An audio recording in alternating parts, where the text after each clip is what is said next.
చెట్లకి బత్తాయి చెట్లకి అవి పుల్లి తీగలు వచ్చి చనిపోతుండే. అవి చనిపోతుంటే నీ దగ్గర మందు తీసుకొని పోయినా ఆర్గనాక మందులు ఆర్గనాక మందులు తీసుకుపోయినా ఇప్పటికైతే ఏం చచ్చిపోతలేవు, బాగున్నాయి, నల్ల ఉన్నాయి, ఆకులు ఉన్న బాగా సాగినాయి, కొమ్మలు నీట్గానే ఉన్నాయి, ఒక నేను తినుంది బాగున్నాయి. ఇప్పుడు బాగున్నాయి, కొట్టినడానికి బాగా నీట్గా ఉండే చెట్లు కూడా ఏం చచ్చిపోతలేవు, ఏం పుల్లి తీగలు కూడా వస్తలేవు. అప్పటికిప్పటికి చాలా నయమైంది. అందుకే ఇక్కడ తీసుకుపోతుంటా. ఆర్కే మందులు వాడినందుకు బాగుండే చెట్లు ఇప్పుడు దానికి బాగున్నాయి, ఇన్ని తీసుకొని పోతున్నాము. సంవత్సరాల చెట్లు 4 సంవత్సరాలు అవి పులి తీగలు వచ్చి చనిపోతుండే. అంటే దానికి సుల్కూరు సుబ్బయ్య అంగట్లో బాగుండవు అనే దానికి వచ్చి తీసుకొని పోతున్నాం. మాటితో సహా అంటే ఊర్లో అనుగుణంగా అవుతుంది సంగతి అని వద్ద బాగుంటుంది.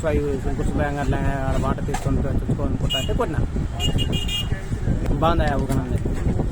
అందుకొరకే ఇక్కడికే మనతో ఆ చెట్లు బాగా పెట్టిన దానికి అయితే వాడుకున్నది మంచిగా ఉన్నాయి, బాగా పని చేసి.